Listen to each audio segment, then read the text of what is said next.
Every medium has that era that made anything that came before seem a bit primitive. For example, in the 60s, music shifted rapidly.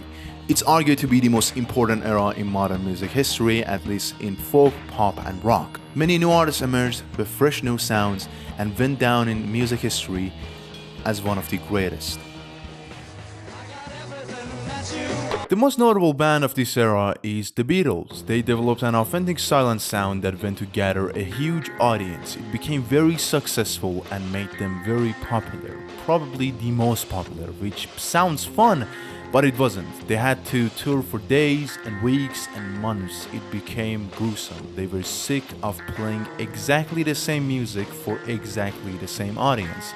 So they stopped touring. Not only because of their fatigue, but because it became outright dangerous to perform. After this, they had more time and started making new albums that felt as fresh as their debut, but extremely different each time. And they weren't alone in doing this. Most major artists of the 60s reworked their sound many times over in that decade alone than most will ever do in their entire careers. If you look at the albums of any band or artist in the early 60s and compare them to the late 60s, you learn one thing: drugs, especially LSD, gives you musical superpowers. Now let's test that theory. Here's a tune I just came up with last night.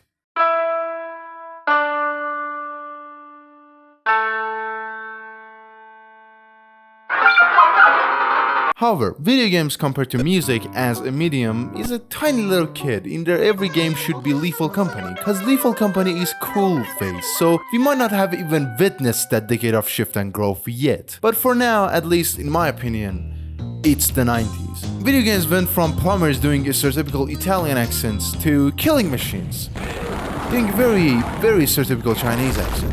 I like nuclear weapons. Anything regarding to games in the 90s happened quickly. Genre-defining games came out just to be toppled by another game. The influence is still not wearing off. Games are still to this day ridden with the grungy and crude DNA of the 90s. Oh, and we went from 2D to 3D. Just to mention a few technical leaps. Many of these games came out because of competition involving hardware and consoles, which before was dominated by just Nintendo. Nintendo was the guy, the McDonald's of video games, except no one else was around. Not a chain, not a food, just the pure flesh of Mario. That was all they ate, that was all they had. And then Sony decided to enter the business of making a lot of money and the best startup sounds of all time. And then Sega made Sonic, which has led to the world ending. Both Mario and Sonic were in competition, and Sonic excelled at platforming, and it had really good music. But it was still a rivalry between the two. Till we went 3D and Sega went back. But it might sound surprising that the gaming scene for the mighty PC was barren. Computers were not considered a machine for games or much else really, rather than office work. The most exciting games on computers were text-based RPGs, which, believe it or not, this is a video game. This is full-on video game. Could you believe it? It's like how old people say, "You kids have it easy. We used to jerk off to this kind of shit." Well, guess what? You don't have to get off to that anymore, because the guys at id Software or Ideas from the Deep came up with a bright new idea: killing dogs, soldiers, and Hitler in 3D, kind of. Which is a weird thing to get off to, but you do you, man, and I support you to some extent, not all of it. But how is this possible, people ask? How did they came up with this idea? This is so good. This is like realistic. That's it. I'm calling it. Gaming has peaked in 1992. In 1993, a game similar to Wolfenstein came out, made again by id Software. The hype for this game back then even was so much that while uploading it to the servers, they crashed multiple times because there were hordes of angry 90s G-worded gamers stoked for this game by simply the promises made by id. This shit sounded alien, but no matter how big the hype was, it was impossible for those people to even fathom what they were witnessing. They were seeing Doom planning the seed of the future. You weren't running around mazes anymore like you have been for the past 2 decades. You were walking and running in actual developed levels with actual depth. It had secret upon its sleeve. A gun called BFG, which stands for Big F***ing Gun, for a big f***ing game. Saying Doom was huge It's like saying the grass is green, or the sun is hot, or the shotgun is the best weapon. And of course, people try to clone Doom, because have you seen this big pile of money? Do you guys eat cereal? I know you do. You're probably having some right now. But did you know if you bought certain box of a cereal brand in the 90s, you could have gotten a free game? Check Squist. Basically Doom, but without guns and demons. It's like you get a free box of cereal, but you gotta mix it up with water instead of milk. It was so popular that people started referring to every first-person shooter as a Doom clone. Except there was no first-person shooter. There was nothing like Doom before Doom. There were attempts at a first-person view and texture mapping, the very definition of the word attempt. None of them did it like Wolfenstein, except for Doom and Ultima. And Doom did it 1,000 times better. That's 3D. And then Quake came along.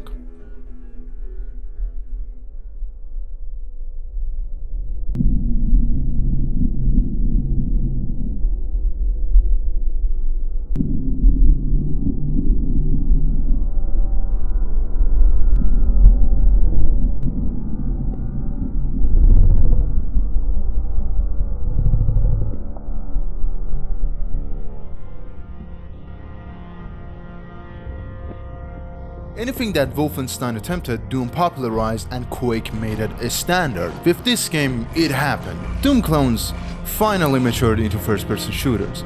All this innovation in design and programming, a birth and rebirth of a genre, happened in the span of 4 years. Just 4 years. Id Software did more than some actual real-life presidents. Quake is basically Doom, but a hell lot faster. The gameplay is the usual, blood and guts, a workhorse of a shotgun, no context needed, find the keys and pull the trigger. That was first-person shooter. Fun.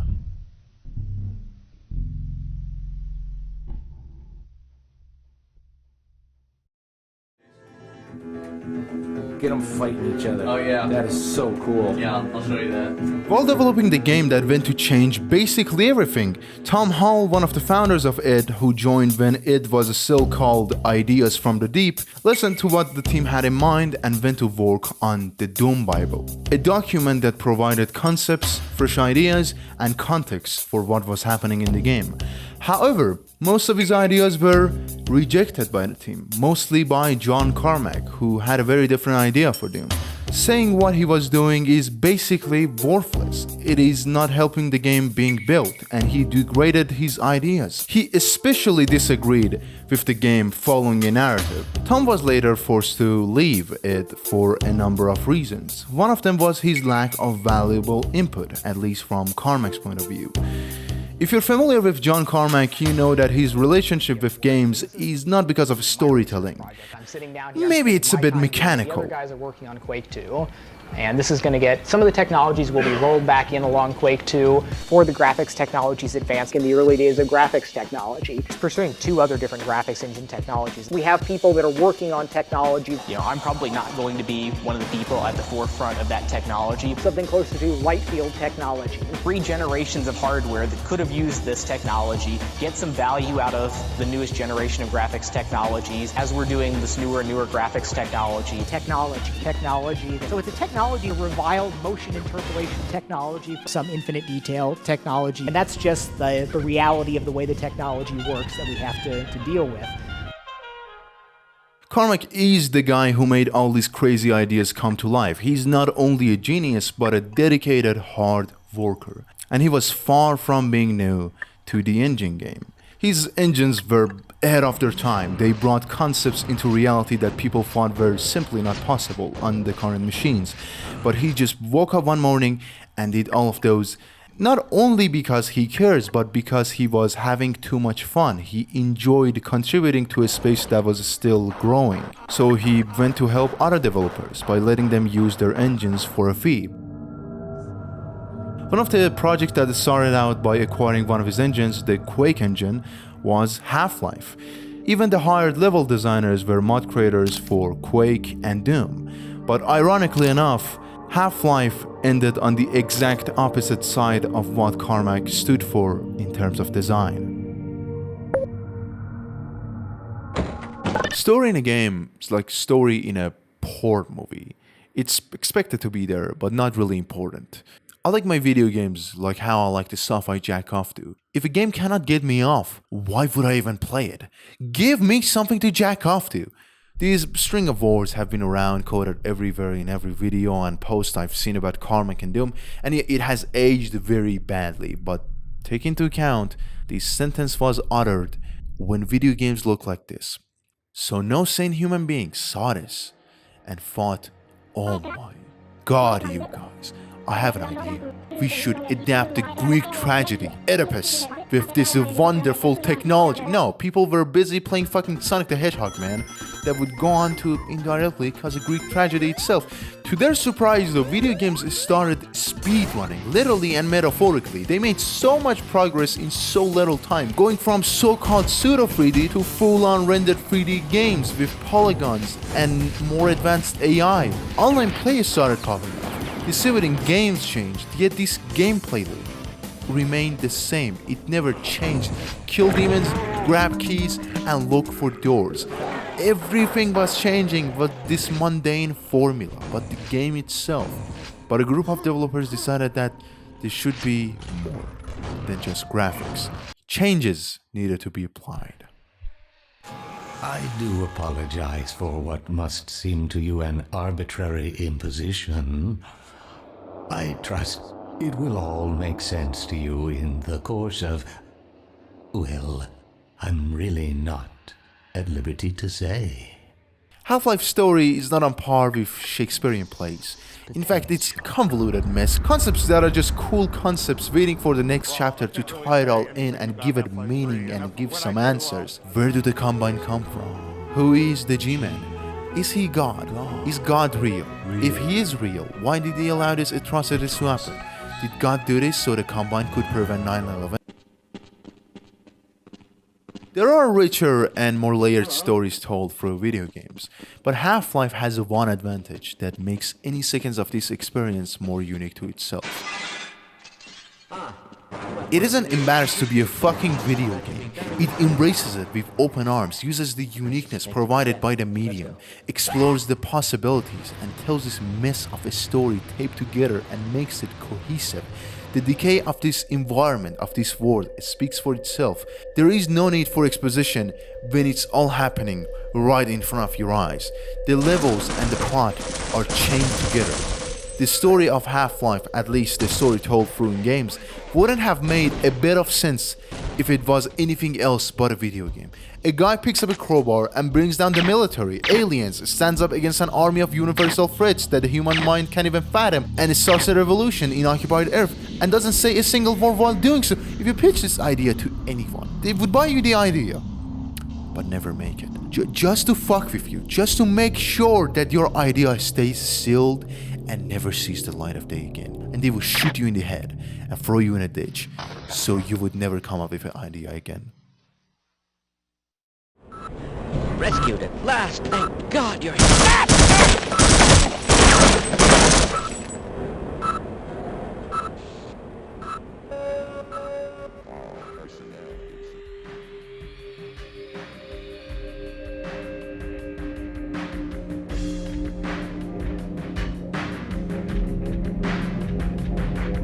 I had a copy of this PS2 Half-Life port when I was, 8, and let me tell you, this port was perfect, incredible, just for one reason.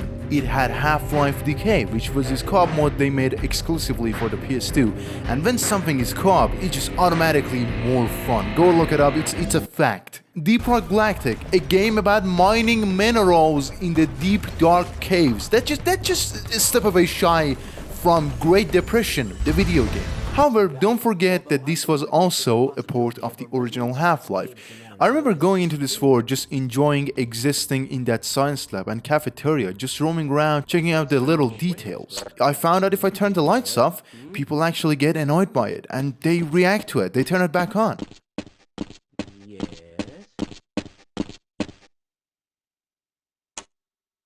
I like places in games that allows you to take a moment, just mess around peacefully with other characters present doing their own thing.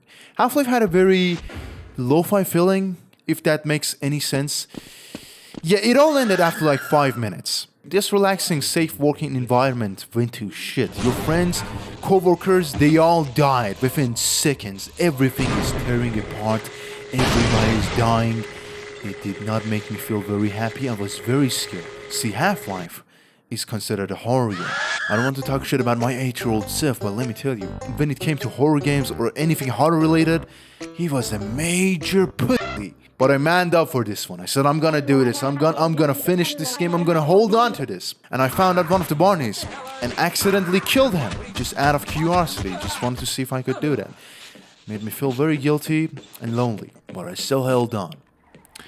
Till I saw this hallway.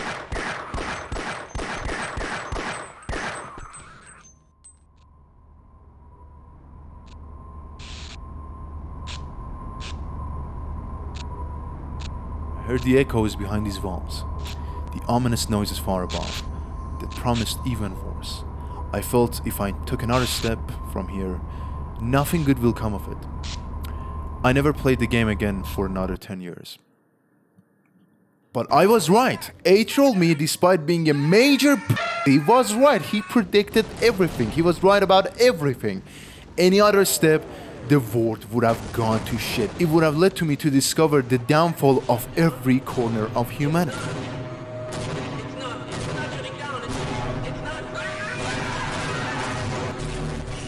Right after the resonance cascade, you find a scientist trying to bring back one of the security guards using CPR. In most of my playthroughs, I didn't notice it consciously, but in one of them, I stood there for more than usual to truthfully get some footage. And to my surprise, he brought him back on his feet using CPR. That wasn't there for sure, that wasn't a 5-second loop repeating on. No, that actually was a genuine attempt to save this guy's life. These games is full of these moments that gives these repeated sets of models some character and soul. Or at the very least, they die in some sickeningly funny ways. Doom sometimes threw you these curveballs. You were shooting down demons, doing what you were always doing, just having fun. But sometimes it took one step to end up in the wrong place. Hearing sounds of hordes of demons in a dark room with lights flickering, this mixture of demons growling and the sounds of bullets. You didn't know if you were actually hitting anything, you were just hoping that you were. It created this haunting atmosphere that wasn't quiet, and that was the point. It was trying to overwhelm you till you broke. Everyone at Valve is a big fan of the first-person action genre, and we felt when we remembered back to our earliest experiences playing Doom, how much atmosphere there was in those games, how much you had a sense of being transported into a world that you hadn't been before. The directions that everybody went after that seemed to be to trivialize the genre, to just make it a shooting gallery rather than recognizing this opportunity to be in this interesting, exciting, scary world. I mean, playing Doom, I remember, playing it until 3 o'clock in the morning and suddenly realizing that I just didn't want to play anymore. Not because I wasn't enjoying it, but because I was terrified to find out what was around the next corner. Any first-person shooter that came out in the 90s started out with just shooting and killing. That's not surprising or wrong, it was the norm, and people want to see shooting from a first-person shooter. But Half-Life did the opposite. It showed the world first, it gave context to the gameplay. Valve brought a small world to life, and people liked it. They found the world of Half-Life to be interesting enough to care about its crazy, nonsensical story.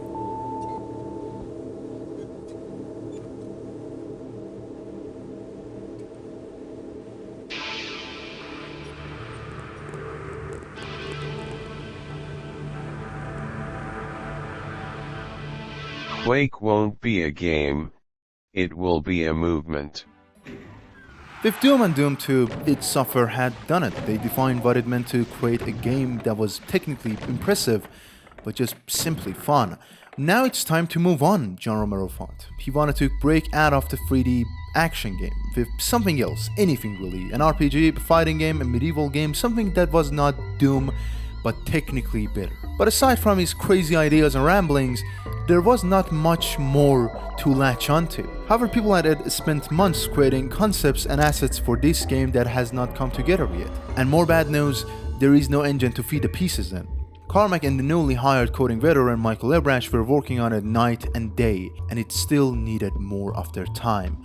It only started to come together after 11 grueling months, which is almost 1 month more than the gap between Doom and its sequel. And this is only for the engine. Carmack, who already had went through so much to make this new piece of revolutionary tech possible, did not want to risk all their work to be wasted on an idea that will alienate most of their audience. He wanted people to see and be amazed by this piece of technology, notice the possibilities, and use it. So he and the rest of the team decided something like Doom, maybe even simpler, cause we're tired. Romero was upset about the company going backwards instead of pursuing and capturing freshness. Id Software went from having a harmony between tech and game design just to getting the game done. With disagreements came tension. Trust between them were broken. Their friendships turned into just being angry, paranoid coworkers. Carmack started to heavily monitor his colleagues. He went from moving his desk to the hallway to suggesting that they should tear the walls down so he could have better control over them. Some of them worked for 18 hours straight just to get it done. All this added with a lack of real communication caused a disconnect in their level design, made them directionless. The level designers just went their own way and crafted levels with their own styles and chosen themes. Even Doom levels had more connection to each other compared to Quake. But how did they connect them in a way that it made sense? Well, they thought of a story when they were shipping the game and had to come up with something for the back of the box and the manual. Too long, TLDR, too long to read.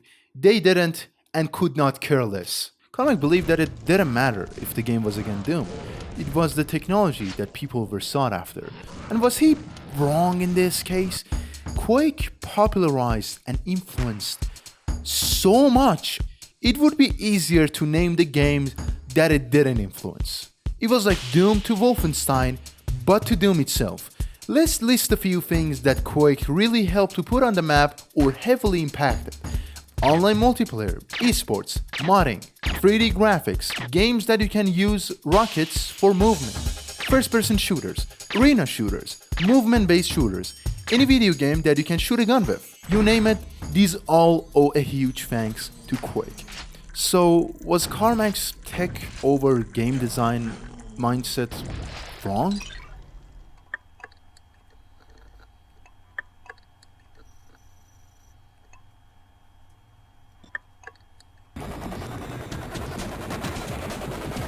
Half-Life had an alpha version that was sent to publicists. This demo was considered impressive in animation rendering and graphics. It also happened to look like this. However, the date on these files are only a couple of months behind the original Half-Life release date, so I'm guessing the finalized work could not have been much different from whatever this is. Thankfully it got delayed. When something gets delayed, I usually imagine two things going on. Either they are fucking up hard, like it's bad, really bad, or they really, really care. When something gets delayed, it needs to be delayed. People might not like it, but they will for sure hate it when the game is simply not fun or outright unfinished. They will for sure get their money and time wasted, and the people who make those decisions have to sit in front of the people who pay them and say no. That's really, really hard to do. They didn't decide to delay the game just because it was unfinished and needed more polish. They delayed it by a year because it wasn't fun. The game had made breakthroughs in sound design and animation rendering and all that, but simply it wasn't fun as a game. It didn't feel like a complete package. Gabe Newell and Mike Harrington left their position in Microsoft to start a game company, not because they expected anything rather than failure, but because they loved video games. They cared. They thought their vision needed to be seen and played. So they brought in people who were talented artists, programmers, and the most obscure mod developers to make something that was, at the end of the day, worth paying attention to, but at the same time fun. And this was anything but fun. So they scrapped everything but their experience as a team.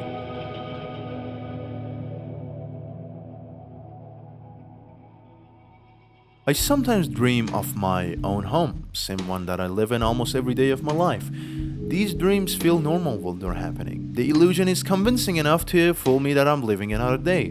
But when I wake up and walk around, I realize that in my dream, my house was not my home at all. It was built totally different. It had the essence of my place. It was believable to set the background for whatever else was happening in my dream, but it was not my home. Doom is exactly that for me. I have the same relationship with Doom as I do with dreams of my own home. On the surface, it's pretty normal shooter. You shoot thing dies. Pretty good game, right? But Doom is weirdly structured. Something about the maps is off. Or to be blunt, nothing makes fucking sense. Hillside grasses next to blue lava. Stairs that lead to nothing. Pillars to support nothing. This is the reason that Doom never could tell a cohesive story. They don't want you to think about much else because it would break the illusion. It would break the loop of shooting down demons. And you know what? Shooting down demons is hella fun. I don't want to think about anything else when I'm shooting demons but shooting demons. A story in Doom would have truly been a story in a porn movie. Classic Doom games, Doom clones, or whatever you want to call them. It's you versus whoever designed the level. That's the substance. It's not a game with layers, it's a game where you shoot stuff and stuff dies. And this is good enough, this is good level design. It's fun, it's engaging, and I love it. But there is one fatal flaw that is present most of the time. That sense of I'm getting lost. Everything looks exactly the same. Where am I going? I have no clue. I don't know. So you wake up from your nice cozy dream of shooting down demons when you start to notice that none of these makes sense, none of these has any logic behind them. This turn this high-octane gameplay to this slow search for a door in an endless maze of the same texture, looking for blue, red, or yellow keycards. Even games that try to be more realistic stuck with this formula. It's simple, fun, but narrow. It's just shooting gallery keycard, shooting gallery keycard. And not so many people try to change it up or wanted it to change for a while. But Half-Life did. Makes sense. Everything makes sense. There is humanity in the design of this game. You were supposed to be in the test chamber half an hour ago. It's not the first game that tried to be realistic. Duke Nukem early levels played out in an urban area and it had intractable NPCs and objects. But it's still Duke Nukem. There are flying monsters with jetpacks. If you can accept that as reality, there is also Duke Nukem. You know, the main character who is Duke Nukem. Half-Life wasn't realistic, not because of the graphics, but it still had its video game charm and quirks. It wasn't you versus the level designer, it was you being in a world that the level designer thought of. It was more cohesive than realistic, in a way that it didn't need a level-to-level template. They told me to make sure you head down. Hey, stop that. What are you doing? Come on, Gordon. You trying to get me into trouble? Any step that you take in Half-Life will lead to something new, and it will move on from that even quicker. There is an ambush to deal with, followed up with a spectacle, followed up with a very simple puzzle. Then you have a mounted rocket launcher to shoot aliens with, and now you arrive to a fight with multiple parties involved. All of this happened over the course of less than 5 minutes, which on paper sounds overwhelming as hell. This happened, then this, then that, but it never really gets like that, since the player is in control of the pacing. When you start moving, so does the game. Even in the tram sequence, you could still move and look around. Pacing of Half-Life killed Doom, and games like Doom. You weren't looking around for boring keys, for boring doors, you were moving at a swift pace throughout the entire game. This unknown studio overnight has done it. They changed up the game itself. They did the thing that everybody thought it would fail. They achieved quite the opposite. With what could be a financial windfall with the success of Quake, do you foresee ID going in any other direction with games rather than just the first-person shooter? As far as exploring other directions of games, we are probably going to be staying with the first-person perspective action games. That's our forte, that's what we do real well.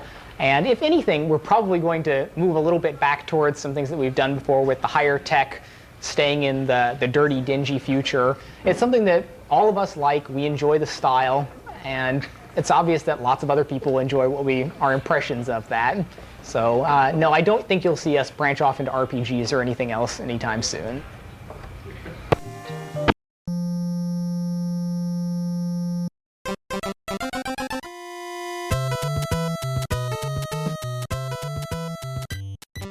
One of the most vital games to Nintendo's catalog is Super Mario Bros. 3, a true sequel to probably the most recognizable game of all time. This one is more than just a bunch of new levels for an old game, or another game that they shaped into a Mario game, since those levels were kind of difficult and in the States they didn't like that. But not this one. This is new. This is something they never seen before. This is something they never played before. Nintendo knew they had something special on their hands, which to Nintendo is a bag of money time and time again. And if you don't know Nintendo, let me tell you a little secret. They love money, probably way more than you do, and they make a lot of money. Definitely more than you ever would. They wanted their new game to sell as much as it possibly could, and they would do anything just to make another sale. But not everything. It was released for Nintendo consoles and nothing else, because why? Even though Nintendo likes money, they hate it when other companies also make money. They don't want the rivals to sell hardware because of their games. But even if they wanted that in another world, some of the machines weren't even powerful enough to run this game, like for example, computers, which could not have handled scrolling. And nobody could figure it out. Except, here's a twist that you might not expect, John Carmack. He did it. This guy, he's just gonna cure cancer in a while. Just wait and see it. He shared this scrolling trick with his coworkers, and they were stoked. Like, John Romero could not have believed it. At that moment, a cure for cancer would have been more believable to him. This was their golden goose. He was determined where they would be going and what they will be doing for the foreseeable future. Let's port Super Mario 3 to compute. Nintendo rejected the idea since they are a company which primary revenue is made by moving hardware. They say nice job though, but we are not sending a Mario to do prostitution. The boys at Ideas from the Soft Disk were really depressed. It was sad, really sad. Especially Romero was really depressed about this. But he remembered that he had a stalker that could help them to move their games. True story by the way, but not really. This stalker suggested that they should move their games through shareware, which means giving away a part of your game for free on the internet, so if people enjoyed it, they might buy the whole thing. And since they got rejected by Mario and his masters, they decided to make their own platforming game. And they are making it for computers, which turned out to be the Commander Keen series. That was a decent success at the time, and people were blown away that Carmack actually figured out how to do scrolling on a computer. But a while later, and I don't know if this is true or not, I wasn't there, Carmack heard about a game called Ultima Underworld. This game used texture mapping, and he said, I can do that too, but faster and better. He made Catacombs 3D, followed that up with Wolfenstein, which was mind-blowing, but not to him. To him, it's just not enough. So he made Doom, and Doom is kind of big. Doom is kind of this huge game. I don't know if you guys know. But even after this, he was like, you know what? I was gonna cure cancer, but the government likes cancer, so I'm settling down on the Quake engine. Then he made games that were okay, I guess, and had a cult following of some sort. Also, Rage happened, and Rage did not have a cult following. So I decided, you know what? Recent years has not been good to me. But I done enough. I done more than enough. I'm gonna throw in the towel. And I don't know, get into rocket science or something, because that shit is easier than making video games these days. Modern world. I mean, the work that I do in video games is actually far more complicated than the aerospace work. Carmack believed in the technology behind the game more than the game itself. He used any excuse he had to improve a piece of tech. And most of his excuses were video games. He pushed boundaries before they were supposed to be pushed. And because of this, the industry, his own coworkers, agreed with his ideology. His games got crispier and more advanced in technological aspects. They went all in for graphics and rendering. And they forgot that, hey, we are making a game. There is more to this than just sharp pixels on the screen. The games became a background to showcase the engine capabilities.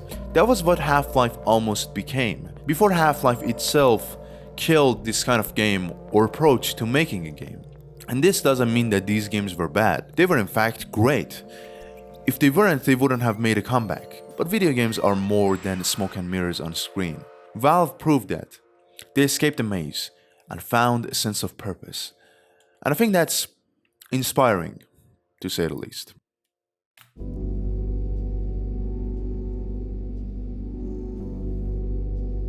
So most of the games that I actually play today are played with my 5-year-old son. So I play a lot of Wii games, and I can look at that, and sometimes I'll wince a little when I think, oh, this stage should have been done a little differently, or they should have accepted an input at this point, and these sort of editorial, critical level of things on there. But for the most part, if I'm playing Mario or Zelda on there, I can just accept the game for what it is. I do have a little bit of a harder time with the games that are very realistic and you start having lots of people in them, because my eye does tend to be drawn to little critical things about, well, how were their shadows being done? How do they handle this case of, oh, clearly they had this guy go this way so this bad thing wouldn't happen. And I just can't swallow the whole thing completely, and that detracts from my ability to enjoy a lot of the elements there. So generally the modern games, I watch other people play for a little bit. I don't devote lots and lots of time to it because I don't have all that much time. And the video game time that I do spend with my son has been it has reignited in me a lot of the wonder of video games. You know, after 20 years, you might get a little bit ground down about, how great is all of this stuff. But seeing it again through fresh, younger eyes on here, this ability to make these worlds that we all go out and play in, it is pretty magical.